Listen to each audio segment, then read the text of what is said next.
Hey, it's Andrew, and here I am bringing you another Keyforge deck reveal and review. I thought I wouldn't do this again before Gen Con, but I just felt like, man, what if I opened the one that's the right one to bring? And I doubt this will be it, but you know, I just thought, man, what if? So here I am, found this deep in the recesses of one of my closets. I just have to do it. So, so we're cracking this deck. Alright. Ooh, that's fun. We got Brobnar, Sanctum, and Untamed, which I would probably not be very excited about in Call of the Archons, but in AOA, this is pretty cool. I'm excited because if we get lucky, we get like some great, well, we get like a Grunt Buggy or two, some Pampeka Anga and big creatures, some other big creatures. We could have some pretty good stuff going on. Anyway, this is that's kind of a new thing on the head there that I hadn't seen before. And this is McNally Jarlsfield's Mercenary. So that's a cool name too. I mean, I'm talking it up because maybe, you know, you never know. But this is, yeah, it's cool houses. Okay, set that aside. See what we get here. Think we'll get Brobnar first, is that right? Yeah. Oh, Bingo Bang Bang. I'm already happy. Bingo Bang Bang is a 2-power goblin that before fight deals 5 damage to each neighbor of the creature it's fighting. It's a mirror image sort of Calfine, who's 5 here and 2 here. And Bingo Bang Bang is the better one in my mind. So I'm happy to see that. Coward's End. That could be interesting. Don't want to see more than one of these, but can be interesting. You destroy each undamaged creature and then gain 3 chains. We did get 2 of them. That's not making me super happy. Oh, we did get a Calfine, which is a 5-power giant that before fight deals 2 damage to each neighbor of the creature it's fighting. A Foozle, which is a 5-power giant that on Reap says if an enemy creature has been destroyed this turn, gain an amber. Groak, that's good. Groak is 5 power, it's a giant, and when it fights, your opponent loses an amber. We have Lollop, the Titanic, who's an 11-power giant and location, and Lollop, the Titanic, deals no damage when attacked. So when it fights, it deals damage. When it's being attacked, it does not. We have 2 of those. That's cool. They're big, they're nice. Oh, Pound. I think this might be my first copy of Pound, actually. Pound is an action with a bonus amber, and when you play it, you deal 2 damage to a creature with 1 splash. Tremor is a classic. It's an action that stuns a creature and each of its neighbors. Got 2 of those. That's not bad. Flamethrower, which is an artifact with action, deal 1 damage to a creature with 1 splash. So we have a good amount of like just damage spray here between the Bingle Bangle, Calfine, Pound, and Flamethrower. Interesting stuff. Alright, so no Grunt Buggy, no My Makes Right, nothing like that, but some big creatures, big creatures. Solid board control. The Coward's Ends, like I said, I'm just not thrilled about those. Yeah, we'll see what we get here in Sanctum. So we got Albade the Grim, who's a 4-power Spirit Knight with an armor. When you play him, you capture 3, and when he reaps, you discard an amber from him. Bordan the Redeemed is a 3-power human thief with elusive that can exhaust to capture 2 amber. Good for holding your opponent off. Golden Aura is an action that lets you choose a creature. You fully heal the chosen creature, and for the remainder of the turn, the chosen creature is considered to be in House Sanctum and cannot be dealt damage. Good way to use your like Lollop or Groak on off turn. Actually, the Groak would be really ideal. Hallowed Shield is an artifact that exhausts to let you choose a creature, and for the remainder of the turn, the chosen creature can't be dealt damage. Take Hostages is an action with a bonus amber that says for the remainder of the turn, each time a friendly creature fights, it captures 1. That's decent amber control, and we have 2 of that. So far, no big creatures in Sanctum, and we'll want to see that. Okay, this is good. A Baron Mengevin. This is a 6-power human knight with 1 armor, and after you discard a Sanctum card from your hand, it captures an amber.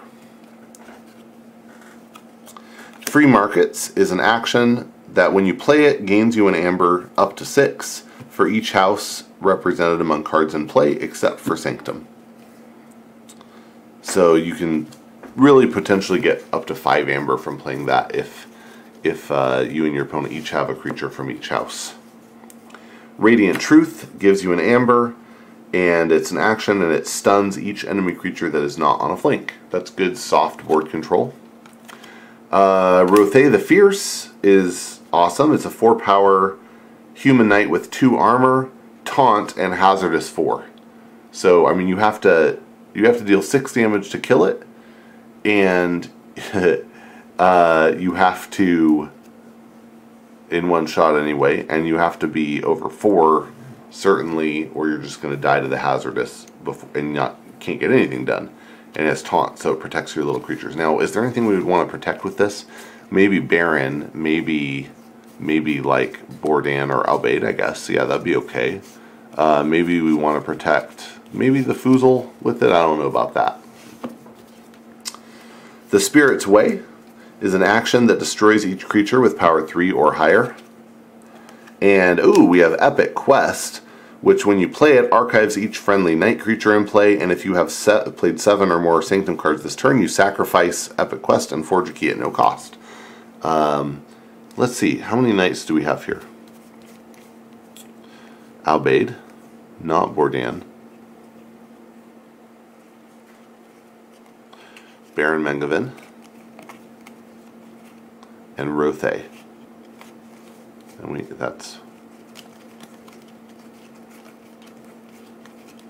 that's it. So 3 knights, that's kind of iffy. If we had more archive, like Logos or something, that could be good, but I don't think it's that good in this setup. Alright, let's go on to Untamed. We have Darna. I think that's actually pretty good with Untamed and Brobnar. It's probably good for a decent amount of amber. You're going to have some damaged creatures on the board. And when you play Darna, you gain an amber for each damaged friendly creature. It's a 2-power elf witch. And when Darna reaps, you heal 2 damage from a friendly creature. Alright, next we have Dusk Witch, which is a 1-power human witch. Dusk Witch has Omega, which means after you play it, you end this step, which is probably step 3. So you end up ending your turn, basically. You aren't going to get to do anything else. It has Elusive, but it's only 1 power, so it probably dies. But it says your creature's interplay ready. Now, letting creatures like Albaid, Grok, Bingle Bang Bang interplay ready, that's pretty strong. So I would love to have that hit the board and stay. That would be amazing. We have 2 of them. I think that's pretty good. I don't mind having 2. We can't play them on the same turn, but that's okay. They're good. Full Moon is an action that says for the remainder of the turn, gain an amber each time you play a creature. Glimmer is alpha. It's a 1-power fairy with alpha, so you have to play it first thing on your step 3. And when you play it, you return a card from your discard pile to your hand. That probably effectively means a 3rd Dusk Witch, unless we get something else crazy. So it's like we have 3 Dusk Witches in here. Persistence Hunting is an action with a bonus amber that says choose a house, exhaust each enemy creature of the chosen house. Rusnar is a 4-power beast and insect that on fight destroys an artifact, and if that artifact had an amber bonus, you gain that much amber. Tantadlin is a 9-power tree that only deals 2 damage when fighting, but it also, when it fights, as long as it survives, discards a random card from your opponent's archives. So that's pretty good, and we have 2 of those. We have a They're Everywhere. This thing, when you play it, it's an action that has a bonus amber. When you play it, you deal 2 damage to each enemy flank creature, and then you deal 1 damage to each enemy creature that's not on a flank. Oh, Soldiers to Flowers is an action with a bonus amber. When you play it, you purge each untamed creature from each player's discard pile, and for each card purged this way, its owner gains an amber. That's real interesting. That's interesting. And then lastly, we have Piranha Monkeys. That's interesting. Piranha Monkeys is a 2-power beast that on play or reap deals 2 damage to each other creature.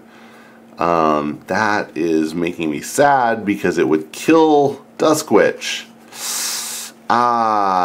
I mean, so if you have a bunch of big okay, so what can we do well with this deck? First of all, like, yeah, the Epic Quest. Is it even going to do anything to the Brobnar stuff? No. So the Epic Quest is rough. It has a potential to archive 3 cards when you play it, but that's potential. Spirit's Way is not great in this deck because we actually have a lot of bigger cards. So Spirit's Way is probably going to hurt us as much as our opponent. I don't love Coward's End. That's a problem. Now, you could end up in a situation where you have some big creatures out, and you have a play where you play like Piranha Monkeys into Darna. I mean, that would be interesting. That would be real interesting. I'd love to see that, right? And you get a bunch of Amber that way. But that's weird. So, I don't know. And yeah, I don't know. I feel like there's just a lot of problems with this. Lots of damage spray. So that's potentially good. Some potential for Amber control in Sanctum, but really only in Sanctum. Some Amber generation around, but just not that much. Some creatures, but just not that much. I feel like this is going to be a fun deck. This is a fun middle of the road deck. That's my assessment here. Yeah, and I love the name. It's a mercenary. Brings me back to my MechWarrior 4 days. Cool stuff, but probably not. I don't know. How many chains do I think this is worth in Chainbound? Maybe, probably I could get up to 3, maybe 6. I would be shocked if I pushed this up into Power 2 territory. All right. Well, that's that. That was McNally Jarlsfield's Mercenary. Thanks for joining me. I hope you enjoyed it. I certainly did. And get out there and forge some keys. Any of you that are going to have any viewers that are going to Gen Con, that would be super cool. I would love to meet you there. I will be at the Vault Tour hopefully every day, certainly on the both day ones. And feel free to come up and say hi. Thanks so much and have a great day.